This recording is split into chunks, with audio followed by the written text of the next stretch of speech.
L'école, c'est un peu la découverte de la vie sociale finalement, quoi. On arrive à l'école, on se fait des amis, on doit rentrer dans une classe, on rentre dans un cadre. Voilà, on doit se mettre à sa place, quoi, plus ou moins. Et pour moi, c'était impossible. Je faisais des crises de panique. Le soir, j'arrivais pas à dormir, je m'endormais pas. Je stressais. J'avais le cœur qui battait super vite. Et arrivé devant ma salle de cours, je m'effondrais en larmes, quoi. Et plus on avançait dans le temps et plus mes crises de panique. Donc je pleurais le soir dans mon lit et moi, c'était devenu invivable. J'ai jamais vraiment trouvé ma place à l'école. Je me suis toujours embêté en cours. Soit j'allais trop vite, soit quand c'était trop simple, en fait, j'arrivais pas à suivre. Parce que je cherchais toujours compliqué. Et du coup, ouais, je me suis vachement embêté en cours, en fait. J'ai eu le droit à des remarques de mes camarades de classe. J'ai entendu des rumeurs qui couraient derrière mon dos qui font que ça a renforcé encore plus le regard des autres à mon égard. Enfin, ça a compliqué l'affaire, quoi. Je ne savais même pas que la phobie scolaire existait. Donc, je dirais que c'est très différent d'une école buissonnière. Une école buissonnière, c'est on a envie d'aller au cinéma, prendre l'air. Et là, c'est vraiment une impossibilité de rentrer en cours. Et ça, je l'ai vraiment compris, c'est quand même très, très différent. C'est deux choses qui sont différentes. Ces jeunes sont en souffrance.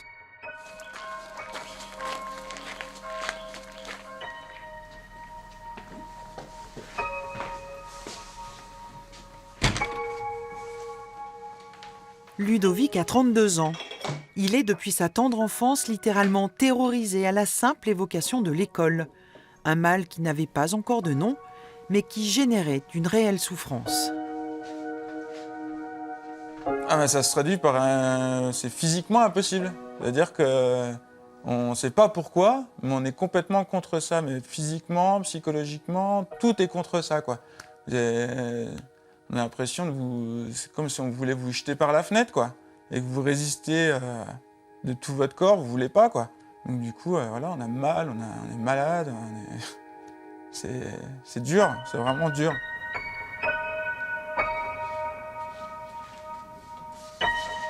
À peine arrivé devant l'entrée de l'école, c'était direct, quoi. C'était tout de suite l'angoisse et les pleurs, pas envie de se montrer, pas envie de voir tous les regards de tout le monde sur soi. Un peu comme si on se sentait oppressé, comme si tout le monde nous regardait et qu'ils avaient tous des pensées contre nous et qu'on recevait tout ça, quoi. Alors qu'il n'y a rien de tout ça, quoi. C'est complètement faux, mais c'est une impression, quoi, qui est là, quoi. Moi, je suis quelqu'un d'assez introverti, donc j'étais pas dans la crise de nerfs violente, mais je m'enfermais sur moi-même. Je me roulais en boule, quoi. Je me cachais, je me mettais sous un bureau et je me cachais, quoi, terrorisé, quoi. Ludovic fréquente l'école dans les années 90. La phobie scolaire ne fait pas encore partie du vocabulaire. Des années durant, il vivra prisonnier de ses émotions et incompris. À l'école, j'étais juste un feignant, un pleurnichard. Voilà, c'est tout ce qu'ils voyaient, quoi. Ça n'allait pas plus loin que ça.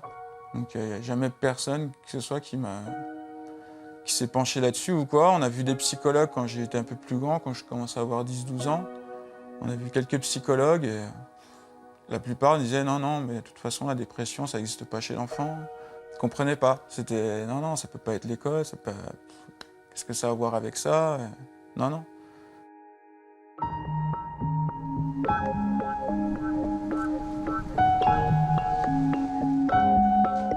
Rémi a 18 ans.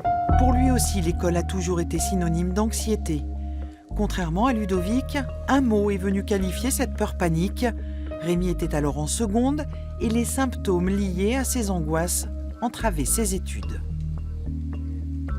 C'était souvent le matin, avant d'aller en cours. J'étais vraiment angoissé. Je savais pas pourquoi, et puis quand je réfléchissais là-dessus, pour moi je me disais que c'était un peu bête. J'avais pas de raison d'être angoissé à l'idée d'aller au lycée. Je voyais tous mes potes, voilà, il y avait un qui était angoissant. Mais pourtant, j'étais quand même angoissé. Quand j'arrivais en cours, ça montait tout de suite énormément. Et au bout de 5-10 minutes de cours, souvent, c'était plus fort et ça faisait des grosses crises d'angoisse ou des crises de panique. Et là, j'arrivais plus à respirer ou plus à bouger. On ne sait pas nous-mêmes ce qui ne va pas. On sait qu'il y a quelque chose qui ne va pas, mais on ne sait pas quoi. Et du coup, c'est pour ça que quand on parle de phobie scolaire, on se dit non, c'est pas ça. Jusqu'à qu'on apprenne vraiment ce que c'est la phobie scolaire pour se dire ah ouais, il y a peut-être un petit truc comme ça. On se sent complètement démuni, responsable, oui, parce qu'on a l'impression de passer à côté de cette souffrance et sans pouvoir aider, mais je dirais comme tout parent vis-à-vis d'une maladie ou vis-à-vis de quelque chose. Donc effectivement, on se sent très démuni. Et puis, pour moi, c'était vraiment une telle incompréhension que je me disais, mais donnez-moi les moyens de comprendre. Voilà. Et je ne sais pas si j'ai compris. Je comprends sa souffrance, je comprends son mal-être, je reconnais tout ça, mais de comprendre vraiment la problématique, c'est encore autre chose. Difficile d'imaginer que l'école puisse générer autant de tourments, des craintes, des peurs indicibles qui naissent souvent dans les cours de récréation. Des frayeurs difficiles à comprendre mais qui occasionnent de grandes douleurs et qui conduisent parfois à ce que certains nomment phobie scolaire, alors que d'autres préfèrent utiliser le terme trouble anxieux de l'école. Le phénomène est pourtant en constante augmentation. Nous sommes des parents inquiets, ou plus exactement inquiétés, je trouve, par en effet un environnement qui est très anxiogène, puisque on propose à nos enfants une norme qui est de plus en plus étroite, quoi. Ils doivent être à la fois minces, avec des dents bien alignées, parlant 3 langues de préférence, ayant beaucoup d'amis, des choses qui n'existaient pas avant. Et donc, ça veut dire qu'on est tous très anxieux en train de les scruter en disant est-ce qu'ils vont bien rentrer dans la norme qu'on veut bien leur proposer, quoi. Et donc ça crée des angoisses, c'est évident, chez nos enfants aussi, quoi. Poser des adjectifs sur les appréhensions, tordre le cou aux notions de popularité qui obsèdent les jeunes générations, trouver les ressources pour désarmer les harceleurs, voilà les objectifs poursuivis par la psychologue. Une écoute qui, en quelques séances, doit permettre un nécessaire retour en classe. Ce sont des enfants qui souvent évitent de penser à ce qui pourrait arriver. Et comme ils évitent d'y penser, ils évitent d'y aller. Donc leur façon d'être au monde, c'est souvent l'évitement. Vous voyez ce que je veux dire? Or, on sait aujourd'hui de façon très claire que lorsqu'on évite une angoisse, elle augmente. Et même plus que ça, elle se dilate. C'est-à-dire que les phobiques sociaux, par exemple, si on prend le modèle adulte, ils ont commencé par exemple, avoir peur de l'ascenseur, donc ils ont pris les escaliers, donc ils ont évité l'ascenseur. Puis ensuite, ils ont eu peur des sas de banque fermés, donc ils ont changé de banque pour avoir une banque où il n'y a pas de sas de banque. Ensuite, ils ont eu peur des parkings, donc ils sont toujours garés, souterrains, ils sont toujours garés au-dessus. Donc c'est une série d'évitements successifs qui fait que l'angoisse, en fait, prend de plus en plus de place. Et donc, nous, il va falloir qu'on amène l'enfant à affronter, au contraire, sa peur, mais pas tout de suite en y allant, ça c'est hors de question, c'est beaucoup trop dur pour lui. Donc déjà, à mentaliser, en fait, ce qui pourrait se passer d'horrible si jamais il retourne à l'école. On lui fait affronter sa peur.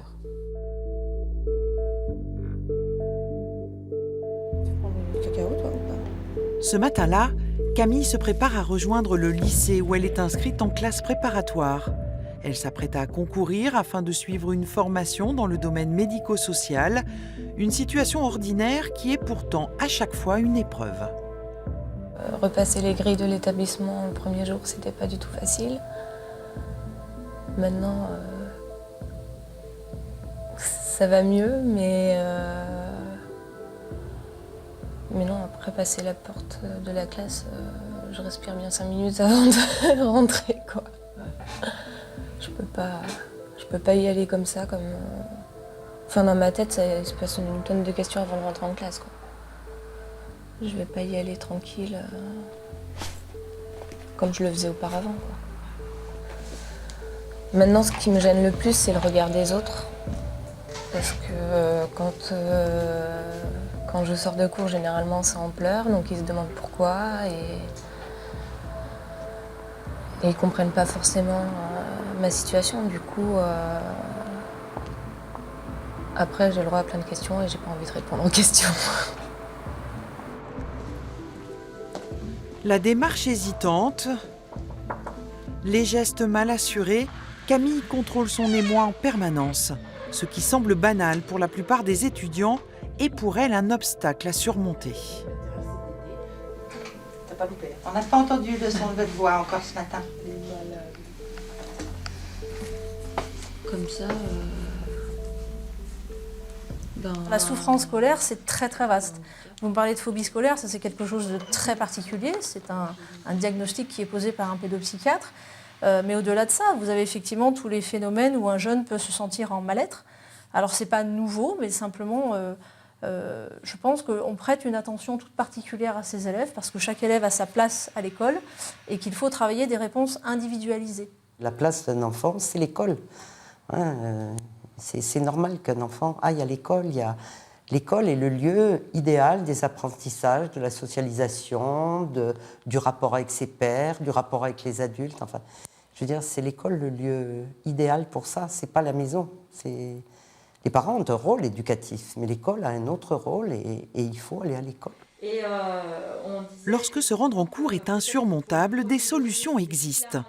Parfois méconnues par les chefs d'établissement ou les parents, elles répondent à l'obligation de continuité de la scolarité inscrite dans la loi d'orientation sur l'éducation.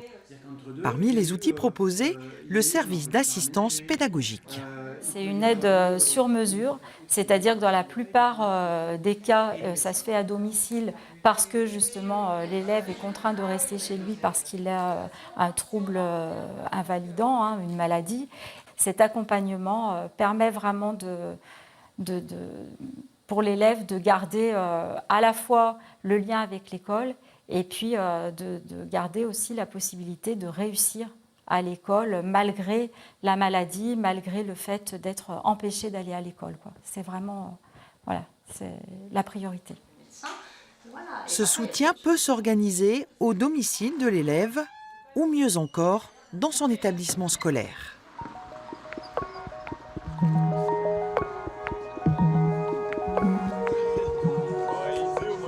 Un aménagement qui profite à Anne-Charlotte.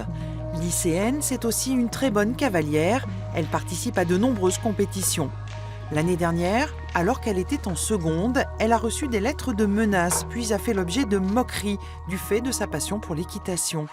Des attaques qui l'ont profondément blessée jusqu'à ne plus pouvoir se rendre au lycée. Bien, bonjour. Ça va, Anne-Charlotte ? Inscrite dans un nouvel établissement, elle bénéficie cette année d'un emploi du temps adapté. En complément, 2 heures par semaine, elle retrouve son professeur de français pour un accompagnement personnalisé. Oui, tout à fait. C'est vrai qu'être seule avec un professeur et travailler sur des choses qu'on n'a pas vues ou que j'ai pas vues, que j'ai ratées, que j'ai mal compris, c'est vrai que c'est très bénéfique. Du coup, ça aide énormément et le fait d'être seule et pas en classe entière, ça aide beaucoup.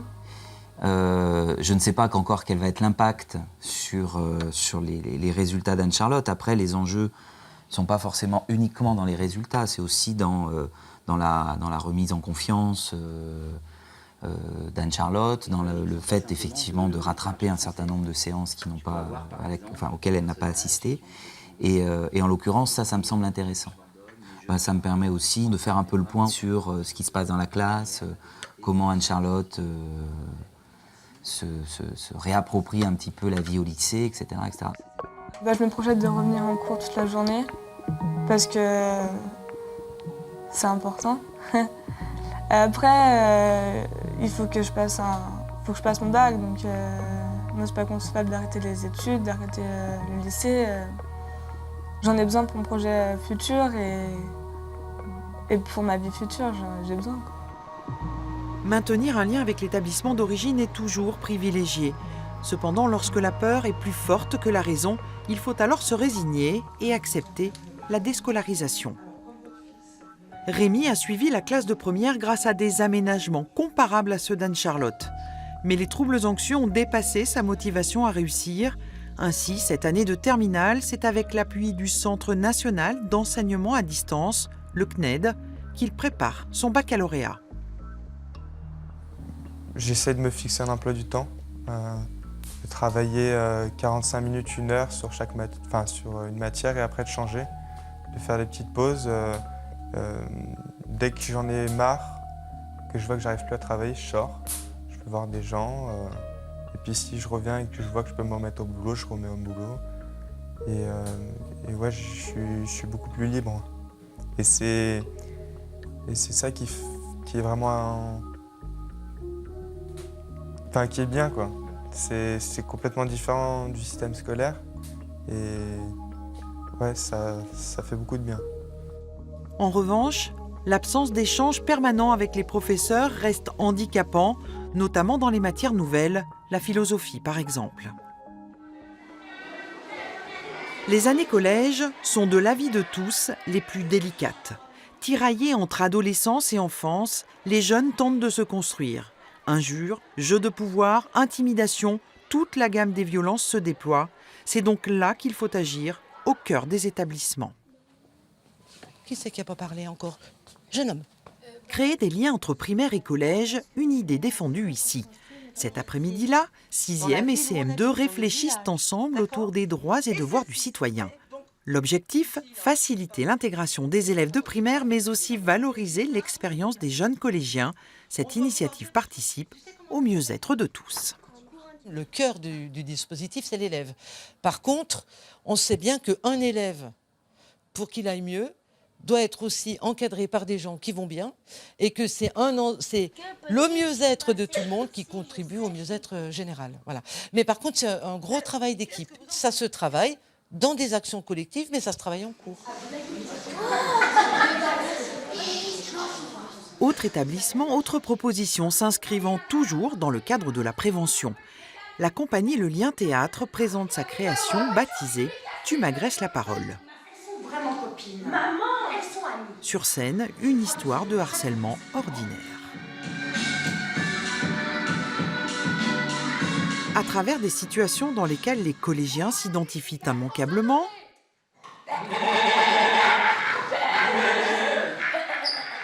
d'autres points de vue émergent. Je sens leur regard sur moi. Leur regard me transperce le dos. Maintenant, ils me jugent de derrière. Est-ce que vous vous êtes déjà senti jugé au moins une fois dans votre vie, vous? Des fois, j'aimerais me retourner vers eux et leur dire que je ne suis pas si différente. Chaque représentation est suivie d'un échange entre les comédiens et les jeunes spectateurs. Les notions de victime, d'agresseur ou encore de violence se font jour naturellement. On le voit bien, à chaque représentation de « Tu m'agresses la parole », les jeunes disent qu'ils ont une place à prendre, qu'ils doivent exister dans le regard des autres, et que ce regard des autres, ou le regard que la société porte sur eux, et ce regard-là, il est violent. Et moi, je ne pense pas que ce soit une bonne idée que de la nier, cette violence, en tout cas de ne pas en entendre les causes. Et moi, j'aime qu'on se parle franchement et que les jeunes se voient tels qu'ils sont véritablement, mais entendent aussi toute l'affection qu'on peut avoir pour eux, tous les espoirs qu'on porte en eux. Et avec les spectacles du Lien Théâtre, on a aussi envie de dire ça. Libérer la parole pour remédier à la violence, un postulat théâtral également soutenu par l'Académie du Rhône. Il s'agit d'améliorer les rapports entre les jeunes en provoquant une prise de conscience. En ce qui concerne le harcèlement en milieu scolaire, je pense qu'on est plutôt un pays relativement bien outillé au niveau de la prévention. Je pense qu'il y a une bonne sensibilisation, ce qui n'était pas le cas il y a 5 ans. Il y a 5 ans, c'était encore un sujet extrêmement tabou. Maintenant, on en parle quand même pas mal du harcèlement. On sensibilise. Moi, je trouve que ce qui manque, c'est l'aspect résolutoire sur le harcèlement. C'est-à-dire que je pense que quand la prévention a échoué ou quand elle n'a pas eu lieu, alors il y a cette situation horrible où un enfant est pris dans le cercle vicieux du harcèlement scolaire. Et la question, c'est qu'est-ce qu'on fait là? Et là, je trouve qu'on ne fait pas grand-chose, en fait. En ce qui concerne la phobie scolaire, moi, je pense qu'il y a une compréhension quand même plus forte qu'avant de ce genre de choses.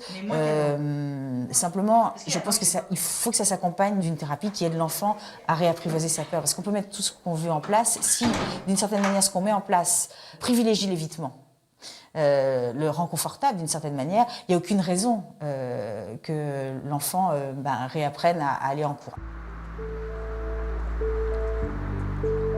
Remédier à la phobie scolaire, c'est avant tout soigner. Incapable de surmonter son appréhension du lycée, Camille a préparé son bac S dans l'unité soins-études de l'Académie de Grenoble.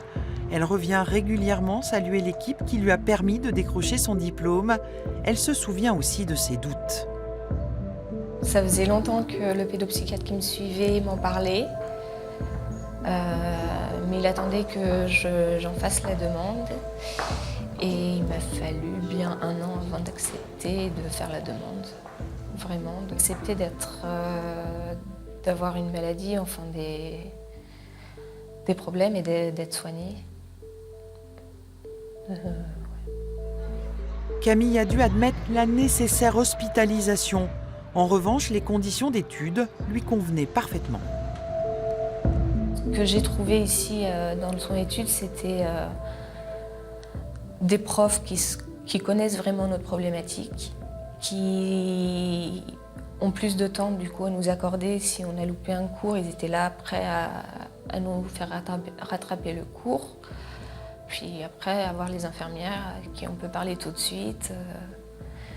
Et tout le suivi qui ne gênait pas dans la scolarité non plus, parce que les emplois du temps sont prévus de manière à ce qu'on puisse avoir les deux. Donc.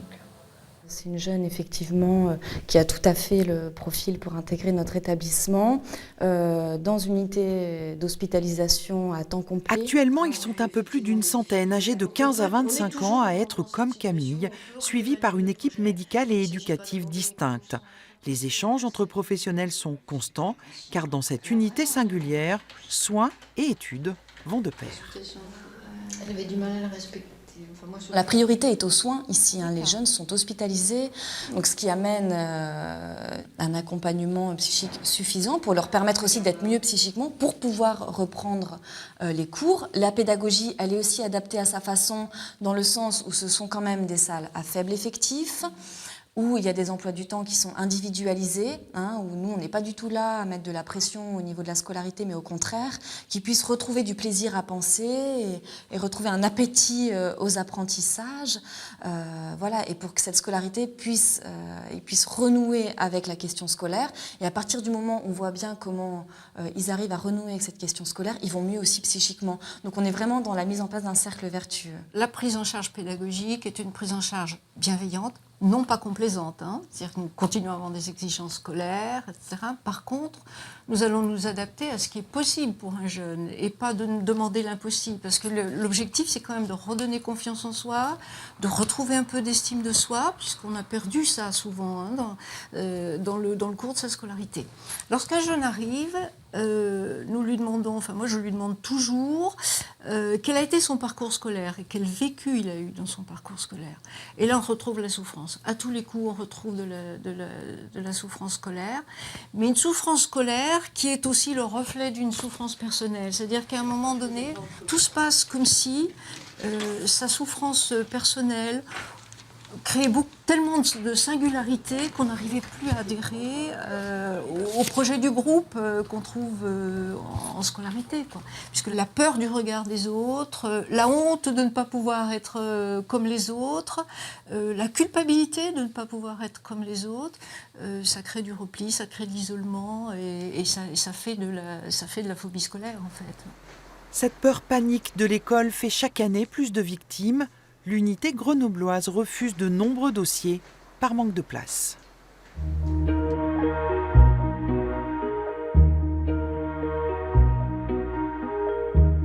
Sur le chemin de l'école, certains se sont donc perdus. Pas de mauvais élèves, mais des jeunes qui n'ont pas trouvé leur place dans notre système éducatif. Ils ont dû chercher un équilibre ailleurs. Rémi l'a trouvé en étudiant, seul, chez lui. J'aurais pu y aller de temps en temps, c'est une demi-journée, mais j'aurais jamais été prêt pour le bac. Et mon objectif cette année, c'était le bac. et de finir avec le lycée et tourner la page. Anne-Charlotte aussi veut obtenir son bac. Elle souhaite travailler ensuite à la réhabilitation du cheval de trait. Camille songe à un avenir dans le médico-social. Elle fait partie d'une association qui vise à faire reconnaître la phobie scolaire comme une maladie. Une association dans laquelle Ludovic milite également. Avec les années, il a appris à se connaître et à s'accepter. J'ai essayé un peu de travailler à l'année comme ça, mais c'est pareil, de réussir à s'inscrire socialement dans une entreprise, se dire qu'on a besoin de vous, qu'on veut vous garder et que c'est dur, j'arrive pas. Il y a toujours ça, je pense que c'est quelque chose que je garde à cause de mes années de phobie et qui est toujours là. C'est vraiment dur de s'inscrire dans une vie, de garder, de se dire on va être là 10 ans, quoi. On a l'impression de ne pas être intégré dans cette vie-là. Sur le terrain des souffrances et phobies scolaires, l'éducation nationale a progressé. Cependant, pour que chaque enfant ait sa place, ne faut-il pas repenser le modèle imposé par le collège unique, s'interroger sur l'espace laissé à la singularité, en somme, ouvrir des voies nouvelles, élargir l'horizon.